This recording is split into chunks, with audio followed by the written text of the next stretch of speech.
Olá pessoal, tudo bem? Hoje nós vamos abordar os crimes contra a flora, com destaque à Lei 9.605 de 1998, também conhecida como Lei de Crimes Ambientais. Eu sou Maria Paula Queiroz Barbosa, sou formada pela Universidade Estadual de Santa Cruz, localizada em Ilhéus, e pela Universidade de Coimbra, localizado em Portugal. Eu sou advogada aqui na Bahia. Sou mestre em Desenvolvimento Regional e Meio Ambiente, programa PRODEMA, pela Universidade Estadual de Santa Cruz. Cumprimento a professora Célia e aos estudantes, os graduandos do curso de Direito e de Bacharelado em Humanidades da Universidade Federal do Sul da Bahia. Bem, para falarmos sobre os crimes contra a flora, achei por pertinente iniciarmos por uma revisão das legislações ambientais no Brasil, tá bem? Um histórico das principais normas. Por quê?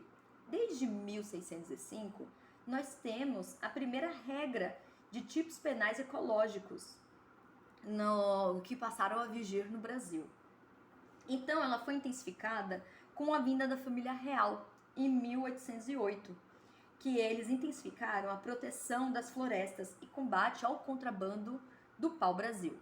Uma vez que o pau-brasil ele foi objeto de valor econômico muito alto naquele período. Então, se fazia necessário não só a proteção àquela flora, mas também a penalização do desmatamento sem a sua devida proteção, sem o seu devido equilíbrio.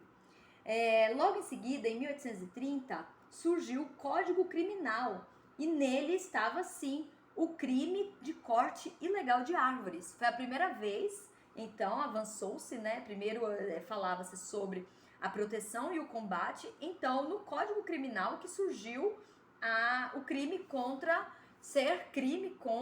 a flora, né? Aqui no momento, então, até então falava-se de crime contra corte de árvores. 20 anos depois, estabeleceu-se, então, as sanções administrativas quanto a não só derrubada de árvores, mas também a possibilidade de queimadas, que foi naquele período em que o Brasil estava em franca expansão, em processo de crescimento. Então, não só tinha-se interesse em desmatar, mas também de queimar para que se houvesse a abertura de espaços territoriais. Então, estamos falando aqui desde o surgimento do Brasil, desde quando o Brasil é Brasil, né? Nós falamos, ele vem sendo agredido deliberadamente. Então, nós damos um salto para 1916, em que passou a tratar, nós observamos em que momento a colocação de proteção à nossa flora. Quando surgiu a função social da propriedade, quando para que você pudesse desmatar, você teria a sua propriedade. Então passou a haver a medição, né? O espaçamento de uma floresta no Brasil. O que era floresta, o que era pertencente à União e o que era próprio, para que não houvesse mais, para que mitigasse, né? Diminuísse o desmatamento do Brasil. A ideia não era não haver desmatamento, mas quando se houvesse desmatamento, houvesse pagamentos de impostos, tá bem? Então, nesse momento, nós não estamos falando de um Brasil protetor de meio ambiente, mas um Brasil que estava procurando meios de regulamentar, de buscar meios de receber impostos pelo desmatamento do país. Nós ainda não estávamos falando sobre efetiva proteção, não havia consciência de proteção ao meio ambiente. Em 65, já em período, por exemplo, de ditadura militar, né? Surgiu então o Código Florestal, que é a proteção às florestas e às demais vegetações, tá bem? Ela foi revogada em 2012, nós vamos chegar ali no lapso histórico, mas ela foi responsável por uma grande proteção à flora e à fauna. Em 72, o Brasil participou pela primeira vez de um acordo internacional, que é a Declaração de Estocolmo. Ela estabeleceu princípios de proteção ao meio ambiente, que trouxe, inclusive, inspirações para o que hoje é a nossa Constituição Federal, no seu artigo 225. Então, ela foi a primeira vez onde diversos países fizeram um acordo de proteção ao meio ambiente, onde cientistas ambientais conseguiram defender a necessidade da proteção ambiental. Em 1981 surgiu a Política Nacional do Meio Ambiente. Ela veio antes da Constituição Federal, mas trouxe um forte embasamento ao que o Brasil precisava naquele momento, que era trazer a responsabilidade objetiva dos danos causados ao meio ambiente. Então, ela foi responsabilizada, passou a responsabilizar ao civil, de forma civil e criminal, não só a pessoa física, mas também a pessoa jurídica, e trouxe a responsabilidade a todos nós. A Constituição Federal, logo mais eu abordarei de melhor forma, ela trouxe uma poética, uma linda forma de proteção ao meio ambiente.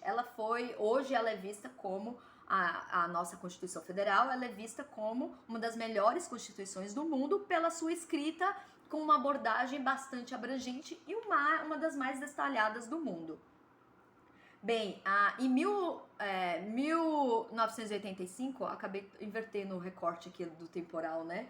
Foi a disciplina da ação civil pública, que foi a primeira vez onde o Estado pôde, por meio do Ministério Público, acionar o responsável por algum dano ambiental à nossa flora brasileira, né? E trouxe, inclusive, um rol taxativo de quais seriam legitimados para propor esse tipo de ação. A Conferência das Nações Unidas, em 1992, ela veio para consolidar essa declaração de Estocolmo e avançou nas discussões de desenvolvimento ao meio ambiente. Então foi quando houve um avanço internacional, então, de um recorte aí de 20 anos, de proteção ambiental. Desde o Estocolmo, pouco se abordava internacionalmente acordos internacionais, né? Então, em 92, nós temos um forte acordo, um novo acordo muito forte, né, das Nações Unidas, e observe que em 5 anos, muito curto tempo, um Congresso Internacional de Direito Ambiental, do qual renovou-se, né, a abordagem do Brasil em acordos internacionais. Bem, então chegamos à Lei de Crimes Ambientais, em 1998, que hoje ainda está vigente e que dispõe sobre sanções penais e administrativas sobre condutas e atividades lesivas ao meio ambiente. Então, nesse momento, nós temos as tipificações de crimes ambientais, né? Então, não bastava as legislações anteriores tratar sobre proteções, a mata, né? Vamos falar, a flora e a fauna, a nossa mata deve ser protegida. Protegida, sempre tratou-se em meios de proteger. E aí, então, viemos para o momento em que essa norma, ela vai penalizar mesmo, vai responsabilizar as pessoas efetivamente pelas suas condutas, vai trazer as ferramentas de penalização. O Programa Nacional de Florestas, em 2000, ele vem constituir projetos que serão concebidos e executados de forma integrada entre os governos federais, estaduais e municipais e a sociedade civil organizada, né? Então, esse programa de florestas, ele veio para regulamentar os projetos concebidos e executados. A Lei da Mata Atlântica dispõe sobre a conservação e proteção de regeneração e utilização do bioma Mata Atlântica e o seu patrimônio nacional. Nós temos, então, o Decreto 6.514 de 2008, estadual, do qual penaliza também administrativamente, condicionando infrações e sanções administrativas por danos ao meio ambiente, e estabelece processos administrativos na esfera federal para apuração dessas infrações e dá providências a esses temas. Bem, a Lei Complementar de 2011 impõe, né, nos apresenta a cooperação que deve haver entre a União, o Estado e o Distrito Federal, bem como os municípios, para a aplicação de sanções administrativas decorrentes do exercício das competências comuns relativa à proteção de biodiversidade brasileira. O Código Florestal, então, chega em 2012, como eu havia falado, que ela revoga a de 1965, que já estava ficando obsoleta, não estava mais acompanhando as atualizações das normas brasileiras naquele período.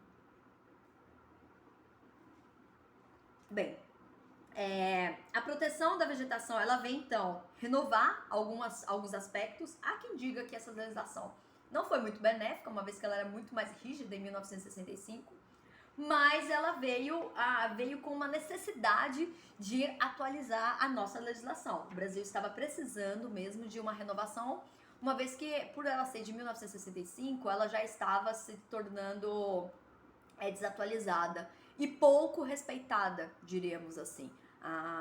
Quando se falava assim, em aplicação de sanções, as principais defesas estavam em torno disso. Nós tivemos, então, diversos outros aspectos, né, que eu vou avançando, porque aí o nosso foco hoje é em lei de crimes ambientais. E para falar, então, sobre a lei de crimes ambientais, eu vou trazer a Constituição Federal. Todos têm direito ao meio ambiente ecologicamente equilibrado, bem de uso comum do povo e essencial à saúde, à sadia qualidade de vida, impondo-se ao poder público e à coletividade o dever de defendê-lo e preservá-lo para as presentes e futuras gerações. Bem, então aqui, veja que o texto é formado no sentido de tanto proteger o meio ambiente quanto impor não só ao poder público de punir, como também de vigiar. Então, tanto ao poder público quanto à coletividade. Então, a responsabilidade está ao ente público, ao ente privado e também à pessoa civil pública. A pessoa civil. Então, todos devem defender e proteger.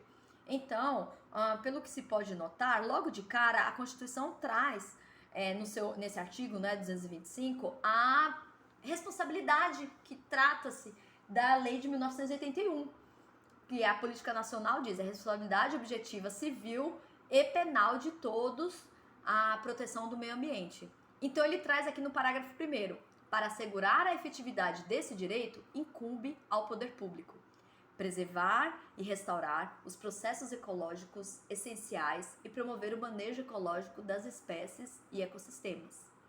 Preservar a diversidade e integridade do patrimônio genético do país e fiscalizar as entidades dedicadas à pesquisa e manipulação de material genético.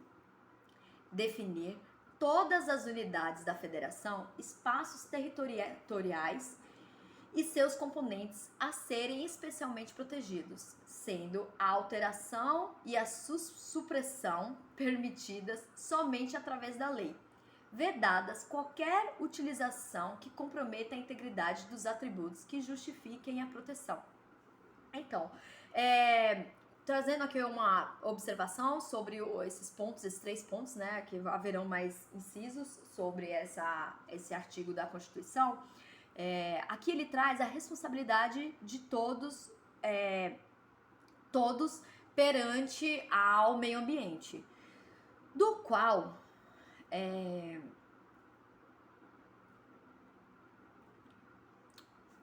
aqui pronto, do qual todos devem realizar somente condutas ao meio ambiente do qual é permitido.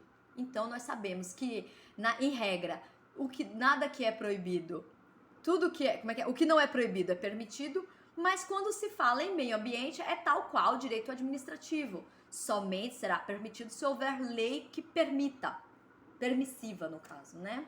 Então, continuando, só lembrando aqui, o inciso 4º, exigir na forma da lei a instalação de obras e atividade potencialmente causadora de significativa degradação do meio ambiente, estudo prévio de impacto ambiental a que será dada a publicidade. Nesse caso, estamos falando de licenciamento ambiental. Então, análise aos impactos ao meio ambiente.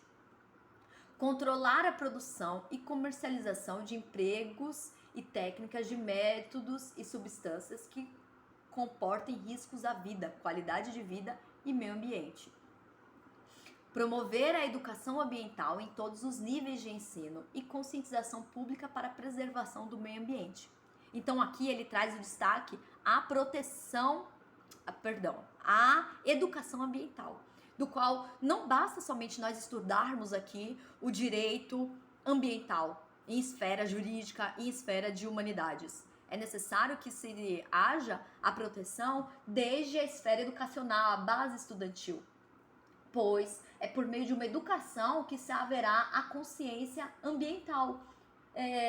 Eu venho, né, por exemplo, eu sou de São Paulo e eu não tinha a noção e consciência da proteção ao nosso meio ambiente, uma vez que pouco se falou na minha base educacional, eu digo na minha educação de base, de ensino médio, sobre a proteção ao meio ambiente. Então, eu acredito que seja esse o foco, né, que seja essa a abordagem do qual, para avançarmos na proteção do meio ambiente, seja necessário esse tipo de educação ambiental, que seja aplicado aos costumes sociais, né? Então, por meio de que forma? Para que nós tenhamos a consciência de proteger a fauna e a flora, que são vedadas na forma da lei, as práticas que coloquem em risco a sua função ecológica, provoquem extinções de espécies e submetam animais à crueldade. Com isso, né, a proteção de flora e fauna se aproximam uma da outra, porque não há fauna sem uma flora, elas pertencem uma à outra, né? Então, muito embora nosso trabalho aqui, a abordagem seja sobre a flora, eu não consigo muitas vezes desligar uma coisa da outra, né? Promover a educação ambiental em todos os níveis de ensino e conscientização pública para a preservação do meio ambiente. Então, ele renova isso nesse inciso 6º. No 7º, desculpa, eu já tinha falado sobre o 6º, né? Então o parágrafo 3º diz: as condutas e atividades consideradas lesivas ao meio ambiente sujeitarão os infratores, seja elas pessoas físicas ou jurídicas, a sanções penais e administrativas, independentemente da obrigação de reparar os danos causados. Então aqui nós percebemos a complexidade do direito ambiental, do qual, caso haja um dano ao meio ambiente, a responsabilidade será em cima de esfera civil, que será reparar os danos causados, administrativamente e penal. Então, é possível que ocorra concomitantemente a responsabilidade nas 3 esferas.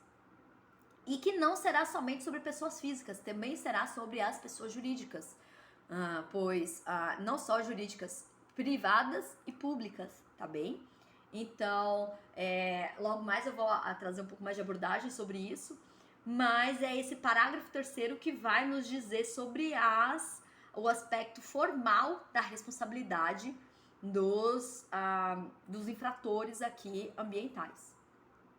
Aí o parágrafo 4º vai dizer que a floresta amazônica brasileira, a Mata Atlântica e a Serra do Mar, o Pantanal Mato-Grossense e a Zona Costeira são patrimônio nacional. E a sua utilização far-se-ão na forma da lei, dentro de condições que assegurem a preservação do meio ambiente, inclusive quanto ao uso dos recursos naturais. Traz aqui quais são o patrimônio nacional, né? Inclusive em algumas provas sempre cai esses tipos de questionamento, por exemplo, em provas de concurso.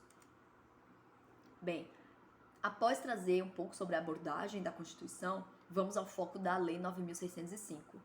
Então, são crimes, né? Quando se fala em crimes contra a flora, nós temos do artigo 38 ao artigo 50 da Lei 9.605. Na 38, vai trazer o núcleo do tipo. Então, aqui eu distingui o dispositivo, qual é o núcleo do tipo, o bem e a pena aplicada a ele. Então, o núcleo do tipo: destruir ou danificar ou utilizar-se com infringência das normas de proteção. Qual? Florestas consideradas de preservação permanente, mesmo que em formação. Ou seja, desmatar floresta, destruir, né? Destruir ou danificar, veja bem, destruir ou danificar florestas de proteção permanente, teremos aqui a aplicação de detenção de 1 a 3 anos ou aplicação de multa. ou em ambas as penas cumulativamente. E se o crime for culposo, a pena será reduzida à metade. Ou seja, existe casos em que, a depender da dimensão da pena, ela será aumentada ou reduzida, ou apenas aplicada a multa, a depender da sua dimensão. Então, a pena, ela é bem minuciada. Observe que na lei na lei de crimes ambientais, ela é bem minuciada. Ela traz várias possibilidades, vários níveis de aplicação à pena. Então, ela dá aqui, vamos dizer, oportunidades do infrator repensar sobre a sua conduta. Então, ela penaliza levemente e vai agravando as suas penas. Então, a 38A diz: destruir ou danificar ou utilizar-se com infringências normas de proteção. De qual tipo? Vegetação primária ou secundária, em estágio avançado ou médio de regeneração do bioma Mata Atlântica. Então, a detenção é de 1 ano a 3 anos, ou multa, ou ambas cumulativamente. E se o crime for culposo, a pena será reduzida à metade.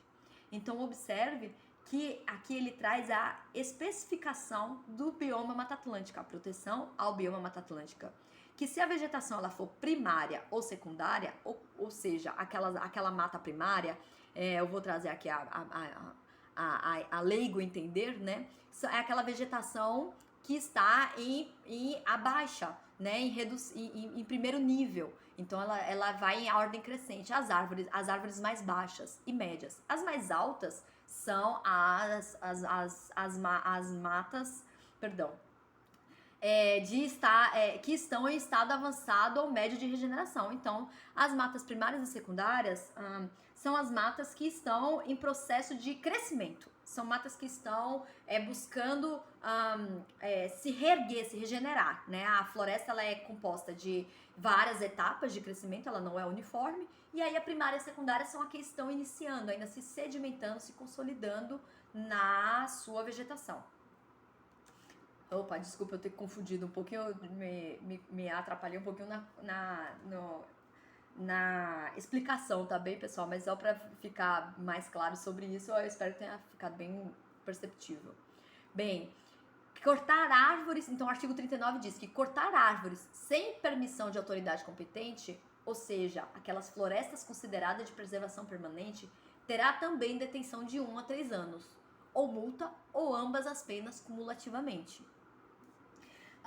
No artigo 40, então, causar dano direto ou indireto a quem? Às unidades de conservação ou em um raio de 10 quilômetros de qualquer atividade que possa afetar a essa biota, independentemente de sua localização. Nesse caso, não será detenção, será então reclusão de 1 a 5 anos. Então, aumenta-se a gravidade quando o crime ocorre em unidades de conservação, pois são áreas do qual estão com bioma ameaçados ou com áreas de proteção do qual não há existem espécies em extinção, ou do qual é permitido apenas o desmatamento, o uso daquela área com permissão do Estado. O artigo 41 é provocar incêndio em mata ou floresta. A reclusão é de 2 a 4 anos e multa. Se o crime for culposo, a pena de detenção será de 6 meses a 1 ano. Então, pode notar que do 38 em diante as penas vão aumentando.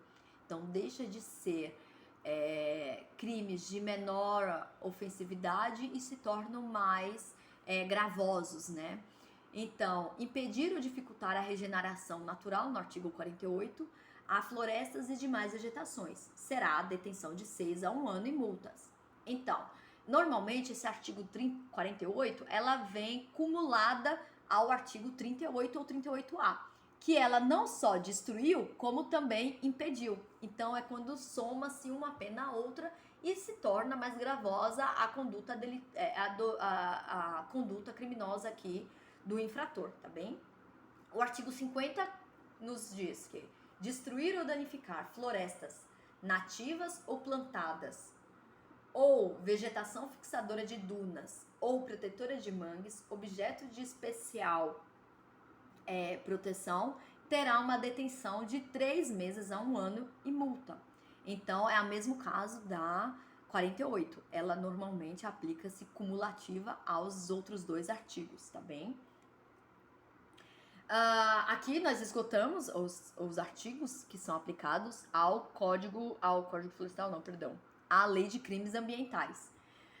E trazemos aqui o tipo de responsabilidade que são aplicadas a partir dessa lei. Nós estamos aqui falando sobre a responsabilidade penal, tá bem? Lei de Crimes Ambientais nos traz a responsabilidade penal.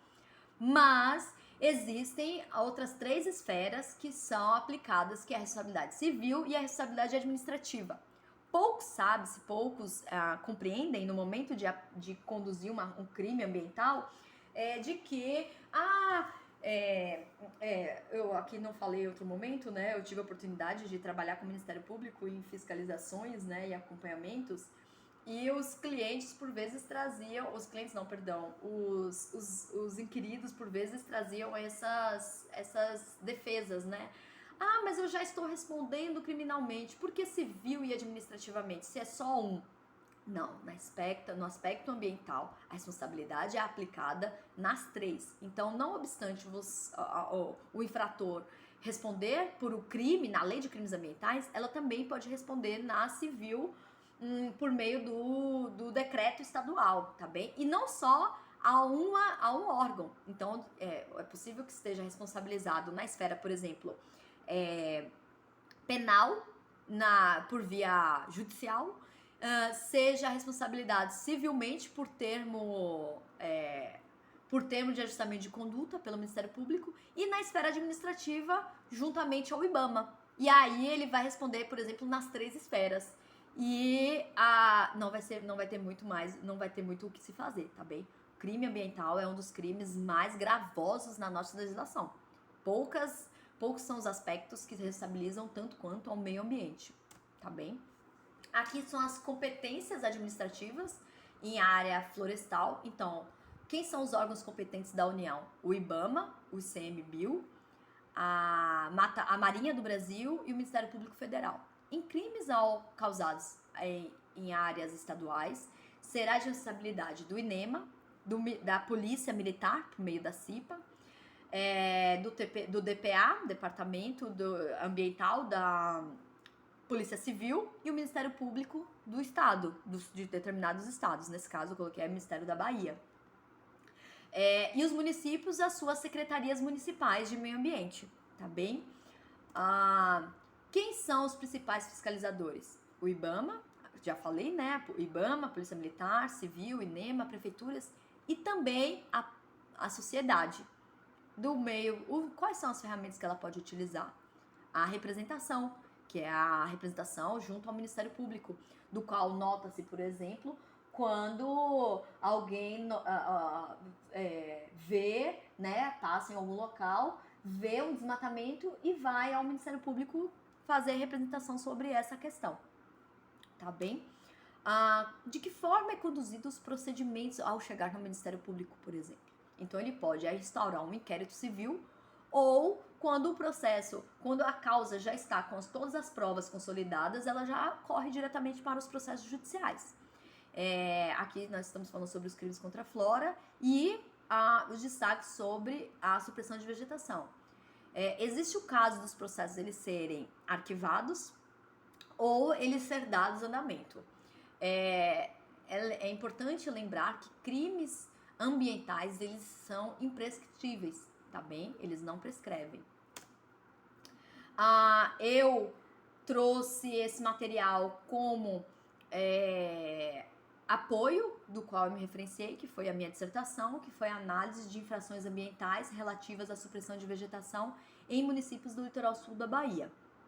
Caso tenham interesse em aprofundar mais essa parte do histórico e das leis de crimes ambientais, bem como as responsabilidades objetivas aplicadas ao ente civil, o meu material lá terá mais abordagem também. Deixei também o meu e-mail para tirar dúvidas e eu estou à disposição aqui. Trago aqui também o agradecimento à professora Célia pela oportunidade de apresentar um pouco sobre os crimes ambientais e estou à disposição para novas elucidações, tá bem? Um abraço, tchau, tchau!